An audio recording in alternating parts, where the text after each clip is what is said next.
우리 부활절 전까지 성경적인 교회론을 상고해 왔습니다. 우리 교회를 하나님이 성령으로 거하실 거룩한 성전이라, 건물이라 비유하시는 말씀 보았고요. 또 그리스도를 머리로 우리가 그의 몸된 교회라고 하는 말씀을 보았습니다. 오늘은 교회를 그리스도의 신부라고 하는 이 말씀을 살펴보도록 하겠습니다. 오늘 성경 본문은 에베소서 5장 22절부터 33절까지 예수를 믿는 사람들이 가정 안에서 남편과 아내가 서로 어떻게 사랑하며 살아야 하는지를 교훈하시는 말씀입니다. 사도 바울이 남편들아 아내 사랑하기를 그리스도께서 교회를 사랑하시는 것처럼 사랑해라. 아멘이십니까? 네. 역시 자매님들이 아멘을 많이 하십니다. 이 가정생활, 신앙생활하는 사람, 신앙인들의 가정생활, 부부관계를 말씀하시는데 그리스도와 교회와의 관계를 모델로 제시하십니다. 그래서 오늘은 이 본문을 통해서 어떻게 그리스도께서 그 신부된 교회를 사랑하시느냐, 그 부분에 우리가 관심을 집중하는 것입니다.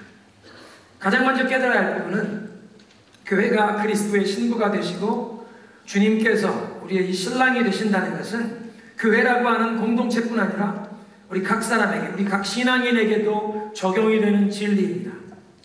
타코마 중앙장로교회라고 하는 공동체만 그리스도의 신부라고 하는 것이 아니라 오늘 이 예배에 참석한 여러분 한 분 한 분 우리 모두가 그리스도께서 우리의 신랑이 되신다고 우리 개인적으로도 고백할 수 있는 줄로 믿으시기 바랍니다. 로마서 7장에 이런 말씀을 하시는데요. 그러므로 내 형제들아 너희가 그리스도의 몸으로 말미암아 율법에 대하여 죽임을 당하였으니, 지난주가 부활절이었습니다. 예수님께서 그 육신이 십자가에 달려 고통을 당하시고 죽으신 것이 우리가 주님과 함께 연합하여 십자가에서 우리도 그 율법에 대하여 죽었다 말씀하십니다. 율법에 대하여 죽임을 당하였으니 이는 다르니 곧 죽은 자 가운데서 살아나신 이에게 가서 우리가 하나님을 위하여 열매를 맺게 하랍니다. 다른 이에게 간다. 죽었다가 부활하신 이가 누구십니까? 예수님. 그 다른 이에게 가라라는 말은 그분에게 결혼한다라는 뜻입니다. 킹 제임스 버전 영어 성경에는 that you should be married to another. 결혼한다. Married to another, the one who rose from the dead. 죽음에서 부활하신 그분에게 결혼하게 합니다.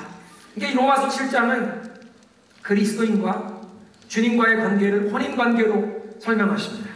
더 이상 우리를 정죄하는 율법에 얽매여 사는 것이 아니라 이제 죽음에서 부활하신 예수님께 결혼하여 우리가 하나님을 위하여 열매를 맺게 되었다는 것입니다. 믿으십니까? 죄와 사망의 권세를 깨뜨리신 그 예수님께서 부활하셨고 우리가 그 예수님과 연합된 것이 마치 예수님께 결혼하여 이제 예수님께 속한 자가 되어서 더 이상 죄의 열매를 맺는 자들이 아니라 하나님을 위한 열매, 거룩한 성령의 열매, 예수님을 닮아가는 인격과 그 우리의 삶의 행실을 통해서 하나님이 기뻐하는 선한 열매를 맺게 하는 줄로 믿으시기 바랍니다. 그러니까 이렇게 우리 각 사람이 개인적으로도 예수님이 우리의 신랑 되신다고 고백할 수 있고 또 그리스도께서 교회라고 하는 공동체의 신랑이 되신다고 우리가 고백한다는 것입니다. 그렇다면 신랑된 그리스도께서 신부된 교회를 어떤 마음으로 대하시느냐, 오늘 본문 25절에 보니까 그리스도께서 교회를 사랑하신다 말씀하십니다.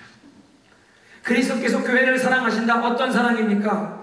신부된 교회를, 우리 각 사람을 사랑하시는 주님의 사랑은 자격이 없는 대상임에도 불구하고 베푸시는 사랑입니다. 자격이 없는 대상임에도 불구하고 신부로 택하시고 우리를 사랑하시는 주님. 허물과 약점 투성이인데도 불구하고 우리를 신부로 택하셨다는 것입니다. 우리가 뛰어난 아름다움과 훌륭한 미덕을 갖춘 존재라서 우리를 신부로 택한 것이 아니라는 뜻입니다. 더럽고 추한 모습에도 불구하고 하나님께서 우리를 사랑의 대상으로 선택해 주신 줄로 믿으시기 바랍니다. 성경이 말씀하시는 구원의 교리의 핵심이 바로 이것입니다. 모든 것이 하나님의 은혜라는 것입니다. 우리의 선행이나 우리의 어떤 공로를 쌓은 것이 아니라 우리는 공로가 없고 우리는 하나님 앞에서 구원받을 자격도 없는데 하나님께서 은혜로 우리를 선택하사 구원하신 줄로 믿으시기 바랍니다. 그래서 우리를 향해 그리스도께서 베푸시는 사랑은 그럼에도 불구하고의 사랑입니다. 따라하겠습니다. 그럼에도 불구하고 사랑하신다. 자격이 없음에도 불구하고 우리를 사랑하시는 사랑. 그래서 우리는 이것은 신적인 사랑, 오직 하나님만이 보여주실 수 있는 아가페 사랑이라고 얘기합니다. 우리는 보통 그 아가페 사랑을 조건이 없는 사랑이다, unconditional love, 그렇게 얘기를 하는데요. 이 성경을 살펴보면 예수님께서 우리에게 베푸신 사랑이 그저 자격이 없는 사람에게 베푸신 조건 없는 사랑 정도가 아니라 악조건에도 불구하고 베푸신 사랑입니다. 로마서 5장 8절은 이렇게 얘기합니다. 우리가 아직 죄인 됐을 때에 그리스도께서 우리를 위하여 죽으사 하나님께서 우리에게 대한 자기의 사랑을 확증하셨느니라. 우리가 아직 죄인 되었을 때에 하나님의 사랑을 받아야 할 대상이라는 것은 고사하고 도리어 하나님의 징계와 형벌을 받아야 할 죄인, 하나님과 원수된 자였다는 것입니다. 반역자였다는 것입니다. 그런데 하나님이 우리를 사랑해 주셨습니다. 이 신부된 교회의 모습이 영광되거나 완벽한 미를 갖춘 특별한 매력이 있는 존재가 아니라 부족한 허물 많은 존재임에도 불구하고 사랑해 주셨다는 것이 오늘 본문 26절에도 보여주십니다. 26절에 이는 곧 물로 씻어 말씀으로 깨끗하게 하사 거룩하게 하시고, 신랑 되신 예수님께서 씻기시고 깨끗게 하셔야만 될 존재를 신부로 택하셨다는 것입니다. 따라하겠습니다. 허물 많은 모습에도 불구하고 우리를 신부로 택하셨다. 허물 많은 존재임에도 불구하고 우리를 택하셔서 우리를 씻기시고 깨끗게 하신다는 것입니다. 두 번째로 그리스도께서 신부된 교회를 향해 베푸시는 사랑은 그 사랑하는 신부를 위해 자기의 생명을 내어주신 희생하는 사랑입니다. 5장 25절에 보니까 그리스도께서 교회를 사랑하사 자기를 주셨다 말씀하십니다. 사랑한다고 말씀만 하신 것이 아니라 저와 여러분을 위해 당신의 생명을 내어주심으로 그 사랑을 증거해 주신 것입니다. 자기의 생명을 내어주는 것보다 더 큰 사랑의 표현이 어디 있겠습니까? 요한복음 15장 13절에서 주님이 이렇게 말씀하셨죠. 요한복음 15장은 최후의 만찬석상이었습니다. 제자들의 발을 씻겨주신 다음에 그 떡과 잔을 나눠주신 다음에 예수님이 그렇게 말씀하십니다. 사람이 친구를 위하여 자기의 목숨을 내어주는 것보다 이에서 더 큰 사랑이 없느니라.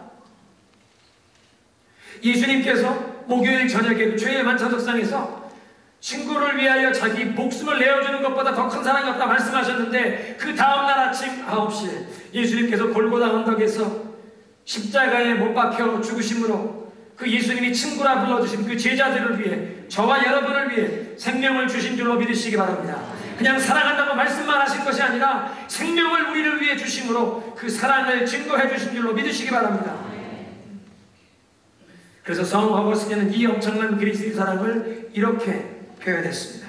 하나님께서 이 세상에 사랑할 대상이 오직 나 하나밖에 없는 것처럼 우리를 사랑하신다. 이 온 세상에 사랑할 대상이 나 혼자밖에 없는 것처럼 하나님 우리 각 사람을 사랑하신다는 것입니다. 여러분 믿어주십니까? 온 세상에 수십억에 60억이 넘는 인구가 살고 있는데 하나님이 나 같은 사람을 어떻게 알까? 디모데후서 2장 19절에 이렇게 말씀하세요. 하나님의 견고한 터는 섰으니 인침이 있어 일렀으되, 하나님의 견고한 터, 진리의 터가 섰는데 그 진리의 터에 돌에 정으로 쪼아서 새긴 것처럼, 영어 성경엔 with this inscription, 새겨진 진리가 거기에 써 있다는 것입니다. 그 새겨진 진리는 뭐냐 하면 주께서 자기 백성을 아신다 하셨으며, 하나님께서 당신에게 속한 백성을 아시는 줄로 믿으시기 바랍니다. 우리 한 사람 한 사람을 아시는 줄로 믿으시기 바랍니다. 여러분의 이름을 아십니다. 여러분의 이름을 아신다는 것은 여러분의 존재 전체를 아신다는 것입니다.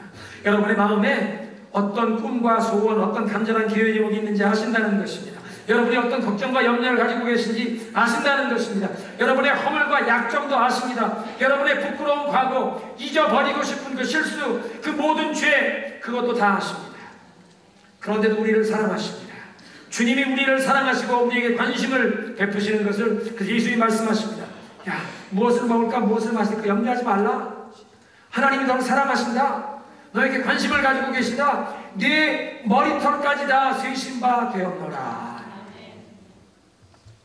주님이 우리를 이렇게 관심을 가지고 사랑하시게 주님께 우리의 마음을 열어드리고 주님께 우리의 인생을 온전히 맡겨드리는 줄로 믿으시기 바랍니다. 예수님, 내 인생을 나 혼자의 힘으로 살 수 없습니다. 내 삶에 오셔서 내 삶의 인도자가 되어 주옵소서. 예수님을 마음에 모시는 것입니다. 한번 따라하겠습니다. 자신을 내어주신 주님의 사랑에 감사하자. 자격이 없는 대상임에도 불구하고 우리에게 베풀어 주신 사랑, 자신의 생명을 내어주신 사랑이었습니다. 세 번째로, 신부된 교회를 향한 그리스도의 사랑은 정결케 하시는 사랑입니다. 25절이 증거하시는 것은 주님께서 자기의 생명을 이미 우리를 위해 내어주셨다고 하는, 과거에 이미 우리를 위해 베푸신 사랑입니다. 그래서 사도 바울은 에베소 3장 18절에 주님께서 우리를 위해 베푸신 그 사랑이, 그것이 얼마나 높은지, 얼마나 넓은지, 얼마나 길고 얼마나 깊은지 그 사랑의 높이 넓이 깊이를 알거라. 이미 베푸신 사랑이라는 것입니다. 그런데 오늘 본문 26절에 보면 그리스도께서 교회를 사랑하셔서 지금도 계속하고 계시는 일을 말씀하십니다. 이는 곧 물로 씻어 말씀으로 깨끗하게 하사 거룩하게 하신다. 지금도 우리를 깨끗하게 하시는 일을 하고 계시다는 것입니다. 우리를 사랑하셔서 교회를 정결케 하시는 역사를 이렇게 한번 생각해 보겠습니다. 2000년 전에 종려주일에 예수님께서 나귀를 타고 예루살렘에 입성하신 다음에 성전에 들어가신 예수님께서 제일 먼저 하신 일은 성전을 정결케 하셨습니다. 성전에서 장사하는 사람들 다 내쫓고 여기는 기도하는 집이다. 여러분, 그렇게 성전을 깨끗게 정결케 하셨던 그 주님의 뜻을 오늘 이 말씀과 연관지은다면 오늘도 예수님께서는 교회를 정결케 하길 원하시는 줄로 믿으시기 바랍니다. 이 교회를, 공동체를 정결케 하는 것뿐만 아니라 성령의 전으로 삼으신 우리의 마음을 정결케 하길 원하시는 줄로 믿습니다. 우리 각 사람의 마음을, 우리의 삶을 정결케 하기를 원하십니다. 또 이 구절은 그리스도께서 그 신부된 교회를 위해 지금 어떤 일을 하고 계시느냐, 그것만 말씀하시는 것이 아니라 27절과 연관을 해보면 주님께서 교회를 향해 궁극적으로 어떤 목적을 가지시고 자기의 생명을 내어주셨는지를 보여주십니다. 26절에 이는 곧 물로 씻어 말씀으로 깨끗하게 하사 거룩하게 하시고, 그래서 하나님께서 이 그리스도 앞에 영광된 교회로 세우게 하려 하십니다. 주름 잡힌 것이나 흠이 없는 이 영광된 모습의 신부로 우리를 세우고자 하셔서 우리를 위해 생명을 주시고 지금도 정결케 하시는 역사를 계속 진행하시는 줄로 믿으시기 바랍니다. 우리가 깨달아야 할 진리가 바로 이것입니다. 예수님께서 그 자신의 생명을, 우리의 죄를 대속하는 대속의 제물로 내어주심으로 우리가 이 율법의 정죄함에서 노임받고 더 이상 지옥으로 가는 마귀의 자식이 아니라 천국 백성이 되고 하나님의 자녀가 되는 새로운 신분을 얻었는데, 이 새로운 신분, 천국 백성, 천국 시민권 얻은 것, 그것이 주님께서 이 구원의 역사의 궁극적인 목적이 아니라는 것입니다. 우리에게 천국 시민권만 주시는 것, 거기에서 머무는 것이 아니라는 뜻입니다. 우리를 구원하신 주님, 단순히 죄사함을 얻고 천국에 갈 길만 열어놓으신 것이 아니라는 것을 디도서 2장 14절 이렇게 말씀하십니다. 그가 우리를 대신하여 자신을 내어주심은 모든 불법의 소리를 구속하시고 우리를 깨끗하게 하사 선한 일에 열심하는 그의 친 백성을 세우게 하려 하십니다. 자기 자신을 내어주시고 정죄함에서 우리를 자유케 하신 것은 이제 우리를 하나님의 친 백성을 삼으셔서 하나님 기뻐하는 선한 일에 열심을 내기를 원하십니다. 우리가 하나님의 자녀, 천국 백성이라는 이 새로운 신분을 얻는 그 순간부터 주님께서는 우리를 이미 다듬어 가시는 줄로 믿으시기 바랍니다.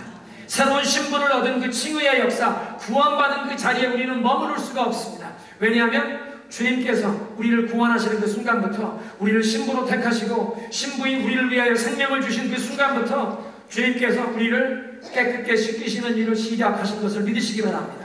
주님께서 주권적인 역사로 이 성화의 역사를 친히 시작하셨다는 것입니다.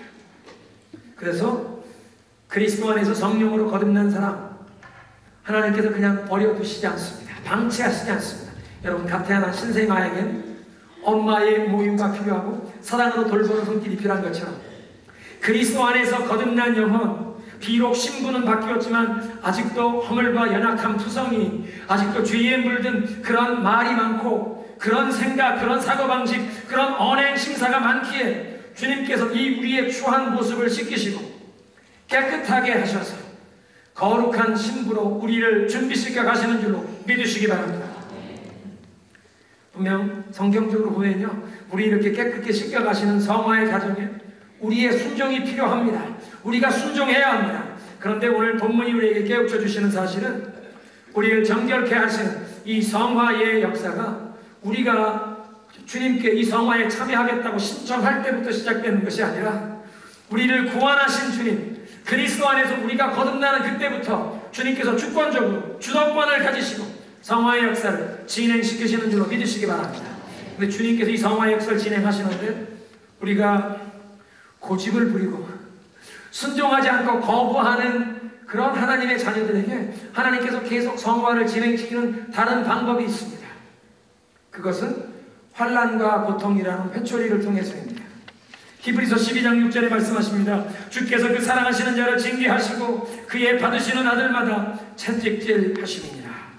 순종하지 않을 때는 회초리를 들고서라도 주님께서 우리를 자녀로 인정하시기에 우리를 이 성화의 과정에 계속 진행시켜 가시는 줄로 믿으시기 바랍니다. 여러분, 이건 우리가 선택한 것이 아니라 구원받을 백성, 만세전에 주님께서 택하시고 지명하여 부르시고 주님의 신부로 삼으시는 그때부터 예수님께서 당신의 생명을 내어주시기까지 우리에게 그렇게 엄청난 투자를 하셨기에 이제 신부로 삼으신 이상 그냥 부족한 허물 많은 모습대로 버려두지 아니하시고 우리를 정결케 하시고 깨끗게 하시는 이 역사를 주님이 이미 시작하신 줄로 믿으시기 바랍니다. 그래서 우리를 정결케 하시는 그 역사에 우리는 그냥 순종하며 따라가야 할 줄로 믿습니다. 따라합니다. 나를 정결케 하시니 감사합니다. 우리를 있는 모습 그대로 버려두지 아니하시고 우리를 다듬어 가십니다. 더 아름다운 모습으로 다듬어 가시는 줄로 믿습니다.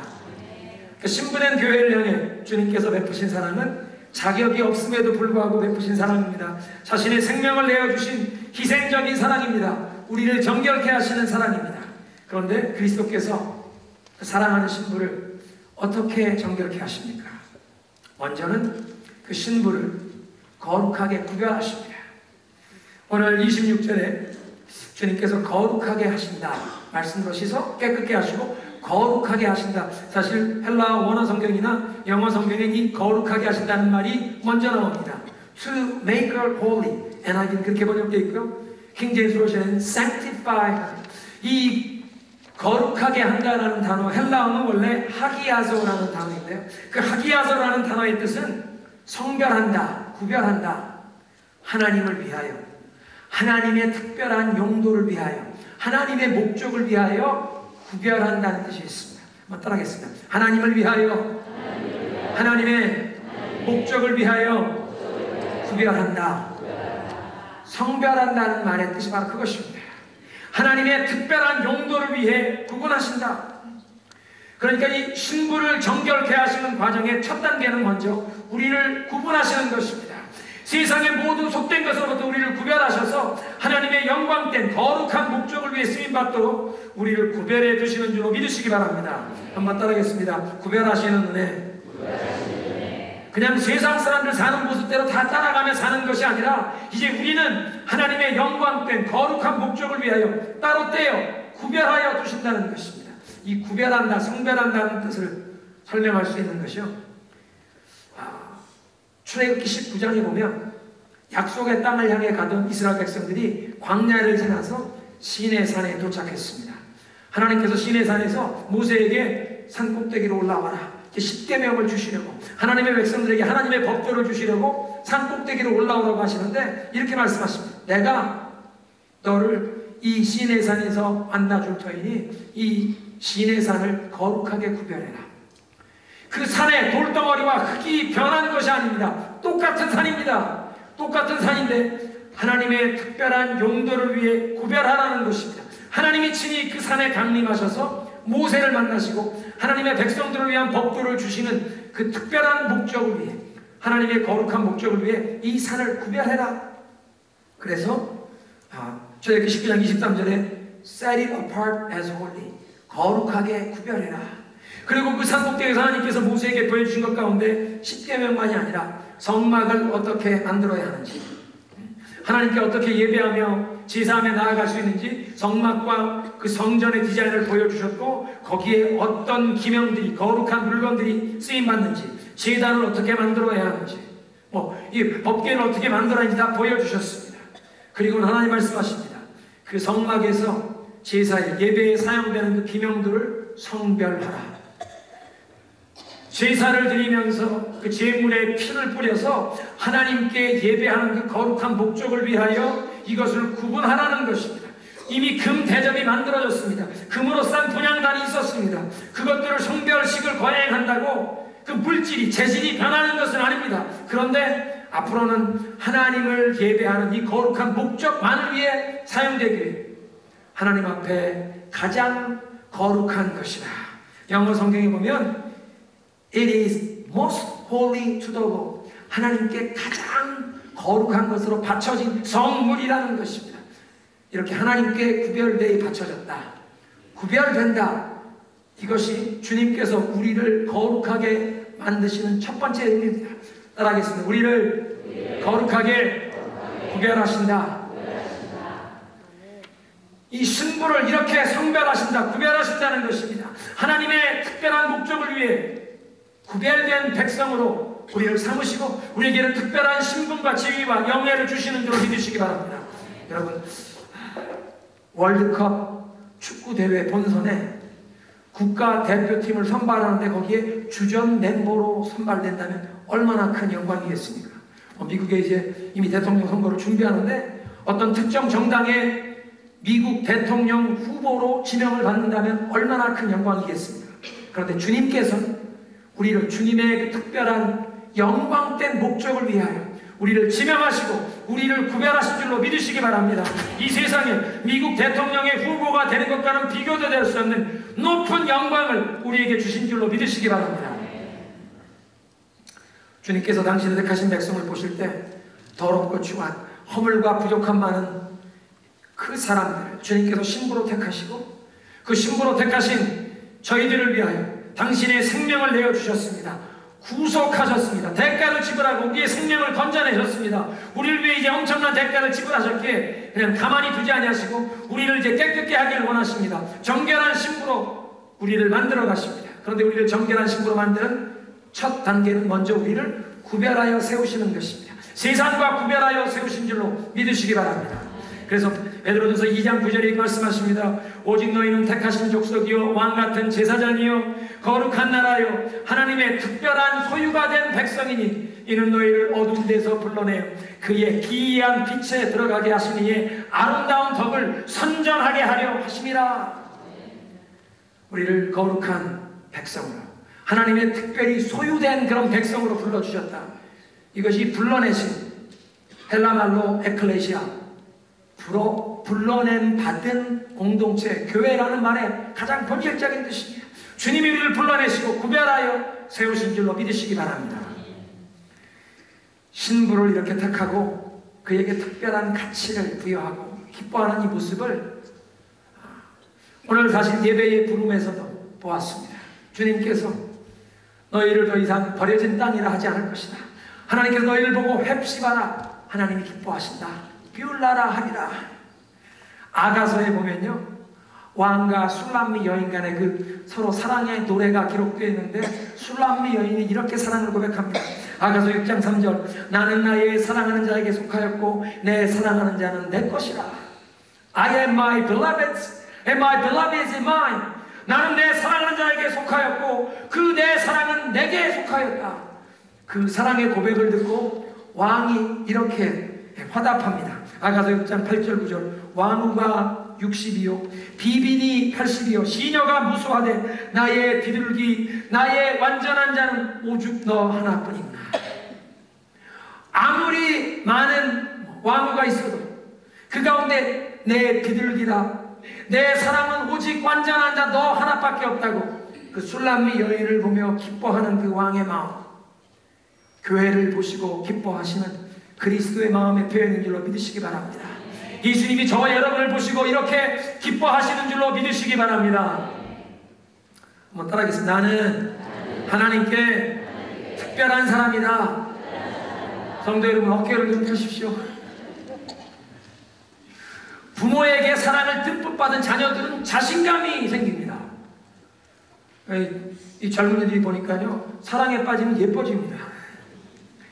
여러분, 하나님께서 여러분을 그렇게 특별히 지명하여 사랑하시고 여러분을 신부로 지명하시고 여러분을 그렇게 구별하신 줄로 믿으시기 바랍니다.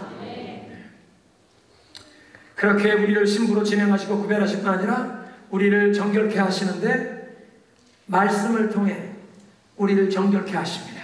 26절 이는 그 물로 씻어 말씀으로 깨끗하게 하사. 물로 씻어 말씀으로 깨끗하게 하신다. 먼저는 지명하여 구별하여 우리를 세우시고 두 번째는 말씀으로 우리를 씻겨가신다고 말씀하십니다. 사랑하는 성도 여러분, 우리가 하나님의 자녀로 지옥을 향해 가던 마귀의 자식이 하나님의 자녀가 되고 천국 시민권을 얻는 이 신분의 변화의 역사는 한순간에 일어나는 것입니다. 복음을 듣고 믿으면서 내 마음을 열기만 하면 주님, 나는 죄인입니다. 나를 구원해 주옵소서. 예수님, 내 인생에 들어와 나의 인도자가 되어 주옵소서. 나의 구원자가 되어 주옵소서. 그렇게 예수 그리스도를 믿고 의지하는 바로 그 순간 주님이 우리의 인생에 찾아오셔서 우리의 구원자가 되어 주시는 줄로 믿으시기 바랍니다. 이 신분의 변화는 한순간에 일어나지만 그러나 우리의 속사람이 변하고 우리의 인격이 변하고 우리의 사고방식, 우리의 생활철학, 우리의 언행심사가 정말 주님이 보시기에 합당한 거룩한 영광된 신부의 모습으로 변화되어 가는 것, 일평생 계속되어야 할 은혜의 역사인 줄로 믿으시기 바랍니다. 이 성화의 역사입니다. 한번 따라하겠습니다. 매일 조금씩, 매 순간 조금씩 예수님을 닮아가자. 믿으십니까? 이게 일평생 계속되는 것입니다.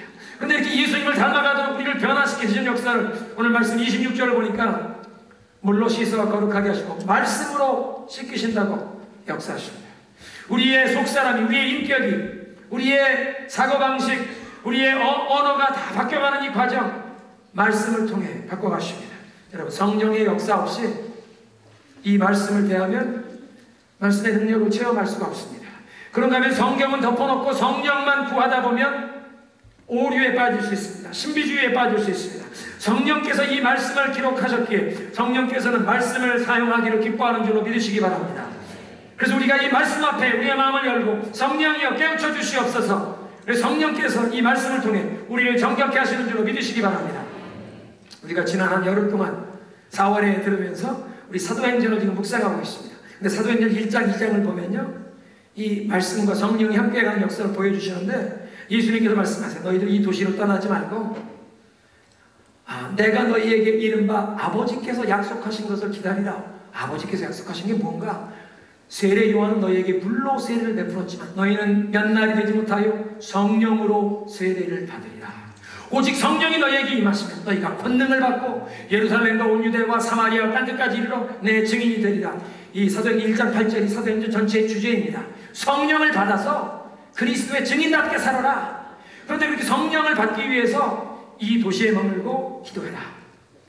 제자들이 그 예수의 말씀에 따라 전혀 기도에 힘쓰니라. 그런데 기도만 한 것이 아니라 말씀을 선고했습니다. 어떻게 그것을 알 수 있습니까? 전혀 기도에 힘쓰니라 하는 그 구절 바로 다음 절 보면 베드로가 이 무리 가운데 일어나서 우리가 하나님 하신 말씀, 이 다윗을 통해 하셨던 그 예언의 말씀이 옳도다. 예수님을 배반한 그 가룟 유다, 그 사람은 망하게 하고 그 자리를 다른 사람이 차지하게 하옵소서. 이 시편에 예언된 말씀, 그게 맞다.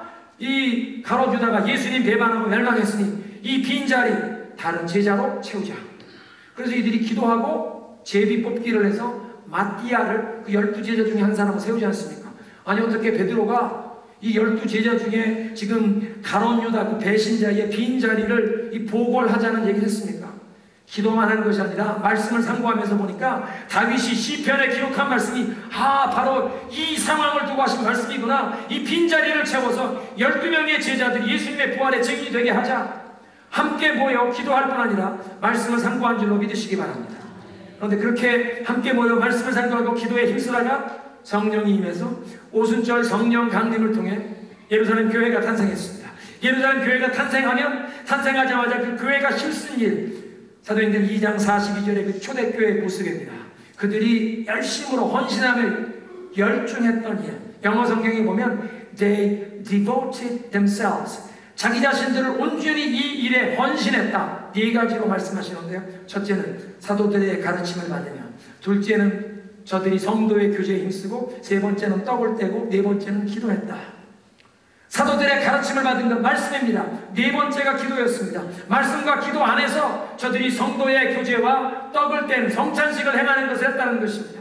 성령 세례를 받은 예루살렘 교회, 초대교회가 힘썼던 일, 말씀을 배우고 기도에 힘썼다는 것입니다. 말씀과 기도가 함께 갔습니다. 사랑하는 성도 여러분, 우리도 말씀과 기도에 힘쓸 때 주님께서 우리를 정결케 하시고 변화시켜 주시고 우리에게 놀라운 영적인 축복이 임할 줄로 믿습니다. 공동체가 함께 기도하며 어떤 영적인 돌파구를 얻어야 될 때는 함께 모여서 기도해야 합니다. 혼자 기도해야 하는 때도 있습니다. 야복강 나루터에서 야곱이 기도할 때는 혼자 기도한 것인데, 그 혼자 기도한 것은 자기의 죄성을 떨쳐버리는 기도였습니다. 야곱이 변하여 이스라엘이 되기 위해서 나의 자아가 죽는 그런 기도, 내 죄를, 내 욕심을, 내 죄에 물든 이 모든 세상적인 것 떨쳐버리는 그런 기도, 회개의 기도, 혼자 하는 것입니다. 그런데 공동체가 함께 기도해야 될 때가 있습니다. 아말렉이 쳐들어와서 여호수아가 나가 싸울 때 모세가 산꼭대기에 올라가 기도하지만 혼자 가지 않고 누가 함께 갔습니까? 아론과 훌이 함께 기도의 손을 든 줄로 믿으시기 바랍니다. 예루살렘 교회도 예수님이 말씀하신 대로 함께 120명의 성도가 모여 함께 기도할 때 성령이 임한 줄로 믿으시기 바랍니다.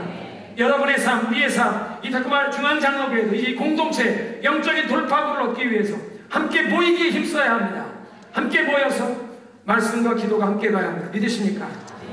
성령께서 그 말씀과 기도가 함께 가는 중에 우리를 정결케 하셔서 그리스도의 정결한 신부로 세워주실 줄로 믿으시기 바랍니다. 우리